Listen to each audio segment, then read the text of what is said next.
In the early morning hours of November 20th, 1969, a group of Native Americans that called themselves Indians of Old Tribes departed to Alcatraz Island in the San Francisco Bay.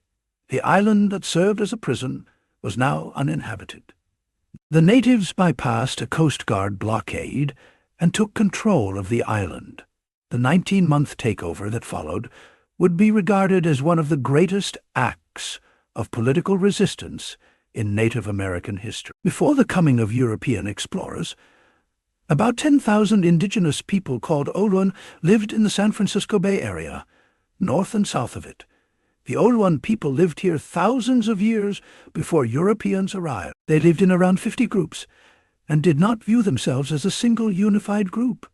They were hunter-gatherers and fishermen. Alcatraz Island was an important transport hub for them and a food-gathering site, because eggs from birds were collected on the island. As well, fishing off its shores was common. The island was also used as a ceremonial site and to isolate community members who violated tribal laws. The takeover of Alcatraz we are going to talk about is not the first one. In 1963, Belva Kotia, a Sioux social worker living in the San Francisco Bay Area, read an article that the Alcatraz Federal Penitentiary was closing, and the property was to be given to the city of San Francisco. Remembering the 1868 Treaty of Fort Laramie, which stated that unused federal land is to be given back to Native Americans, she and Richard Mackenzie took a copy of the treaty and proposed that if the property was surplus land of the government, the Sioux people could claim it.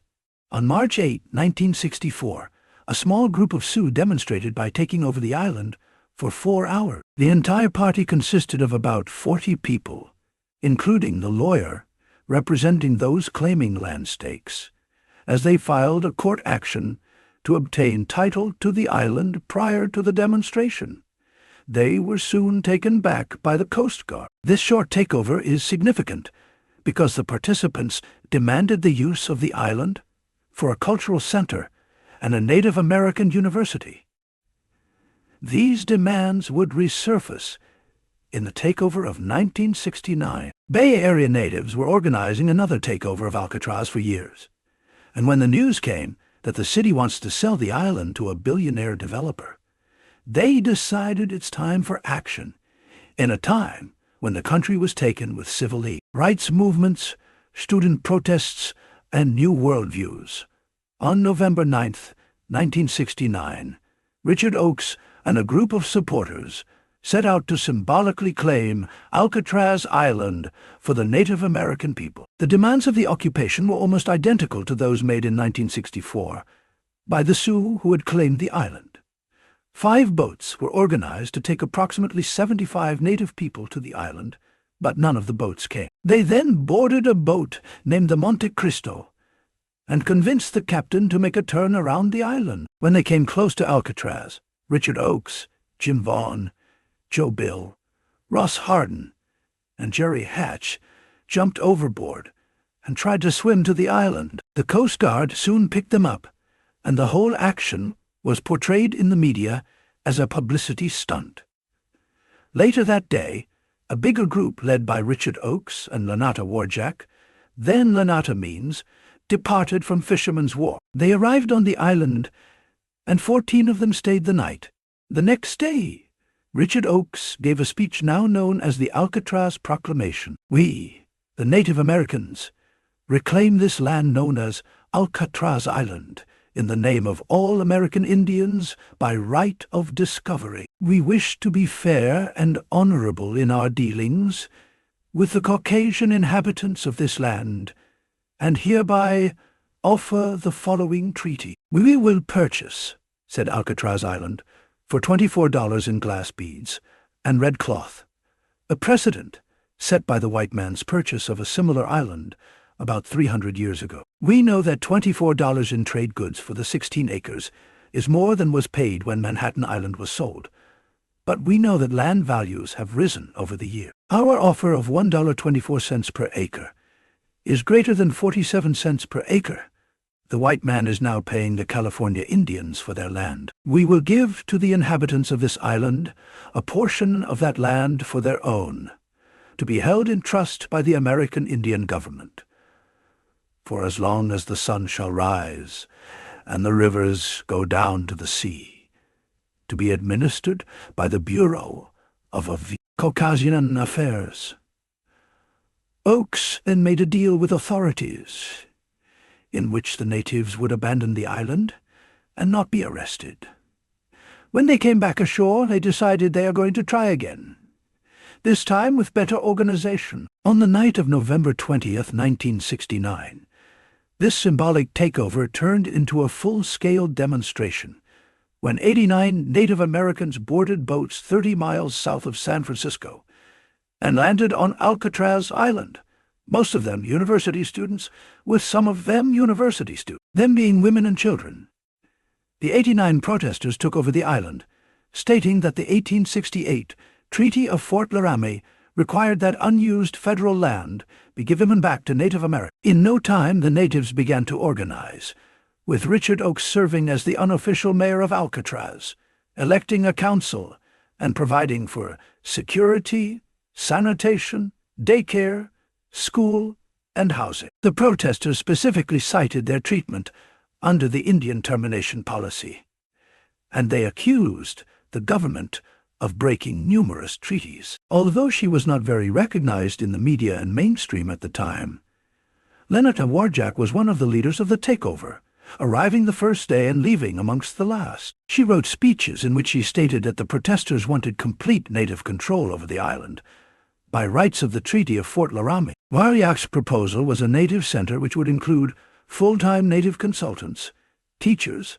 librarians, and staff leading people around telling the story of Indians of all tribes. Richard Oakes sent a message to the San Francisco Department of the Interior saying, "We invite the United States to acknowledge the justice of our claim. The choice now lies with the leaders of the American government to use violence upon us, as before, to remove us from our Great Spirit's land, or to institute a real change in its dealing with the American Indian. We do not fear your threat to charge us with crimes on our land. We and all other oppressed people would welcome spectacle of proof before the world of your title by genocide. Nevertheless, we seek peace." Initially, government negotiators insisted that the protesters leave the island, but that changed soon. The government adopted a position of non-interference. This position was taken largely due to strong public support for the Native Americans and their demands. "I think we ought to sell it for $24 worth of these. For the Indians, if they want it, they should have it." "Why do you feel that?" "Because I'm for the Indians. What do you think we ought to do with it?" "Let them have it." "Why?" "I like the Indians." "Well, it seems to me it's a good place for an Indian tribe. The Indians have a long history of taking very good care of the land.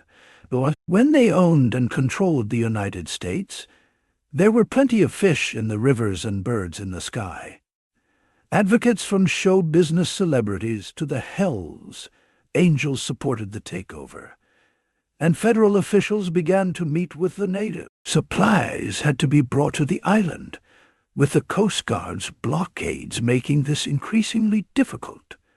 People brought their families with kids. In the first days of the protest, there was around 150 people at the island, but at the height of the takeover, there were around 400 people on Alcatraz. Arriving Thanksgiving, the strong support for the natives continued with people in restaurants donating food. The man who would soon become the voice of Alcatraz, John Trudell, started daily radio broadcasts from the island in December of 1969, naming it Radio Free Alcatraz. Also, in January of 1970, protesters began publishing a newsletter. Being pressed by the support for native protesters, the government didn't use force to remove them. In fact, in November, the government provided water for the island, and government officials, often sitting cross-legged on blankets inside the old mess hall, discussed the social needs of Native Americans. At one point, the government offered a portion of Fort Miley in San Francisco as an alternative site to Alcatraz. But by this time, the natives were too dedicated to their cause refusing any alternative. Numerous famous people supported the protest. Jane Fonda, Anthony Quinn, Marlon Brando, Jonathan Winters, Buffy Sainte-Marie, and Dick Gregory visited the island to show their support. The band Creedence Clearwater Revival supported the takeover with a $15,000 donation that was used to buy a boat, named the Clearwater, for transport to the island. Support also came from the American Indian movement, the Black Panthers, Brown Berets, and the Asian and white community. Around New Year of 1970, many Native students returned to school, being replaced with natives who came from all over the country. At the same time, many non-natives came to the island, with many of them being members of the San Francisco hippie and drug culture. Despite an initial no drugs and alcohol on the island policy, some of the new protesters didn't hold on to that agreement. It's also said that one of the problems was a power struggle between two groups who wanted leadership. Tragedy occurred on January 3, 1970. 12-year-old Yvonne Oakes, daughter of Annie and Richard Oakes, fell from the third floor of a stairway and died. After that, the Oakes family left the island, saying they did not have the heart for it anymore. With Oakes gone, Lenata Warjak, John Trudell, Stella Leach, and Al Miller stepped up in the organization and negotiations with the federal government. Soon, the government decided they are not going to allow a university and community center on the island, making a counteroffer of turning the island into a Native American-themed park. When the natives declined, the government decided to make the island a national park. The natives declined again. In response, the government shut off all electrical power and removed the water barge, which provided fresh water for those on the island, facing the protesters with lack of resource. Immediately, people started transporting water and generators to the island. Once again, support from the people on land was strong. 3 days after the removal of the water barge, on June 1st, 1970, a fire started and raged through several of the buildings. When the fire died out, the warden's home, the lighthouse keeper's residence, and the officers' club were burned to the ground. Also, the historic lighthouse, built in 1854, was severely damaged. The government blamed the natives, and the natives blamed undercover government infiltrators trying to turn public support against them. The cause of the fire is unknown. Despite all that, public support for natives remained high. People gathered across the country, protested, and continued to send supplies to those on the island, demanding bigger rights for Native American people. As 1970 came to an end, natives and the government continued to negotiate. In January of 1971, 2 oil tankers collided in the San Francisco Bay. There were stories of protesters stripping copper from the island and selling it to buy supplies.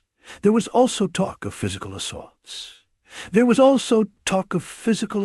After that, the media began to lose interest in the cause, with public support also declining. This pushed the federal government into action, and a removal plan began to develop. As time passed, the plan of removal, with as little force as possible, and at a time that the smallest number of people were on the island, took place on June 11th, 1971. On that day, 20 armed federal marshals, assisted by the Coast Guard, swarmed the island, removing 5 women, 4 children, and 6 unarmed native men. After 19 months, the takeover of Alcatraz was over. Although the demands of the natives were not realized, the American public was now awakened and informed about the Native American plight and their problems.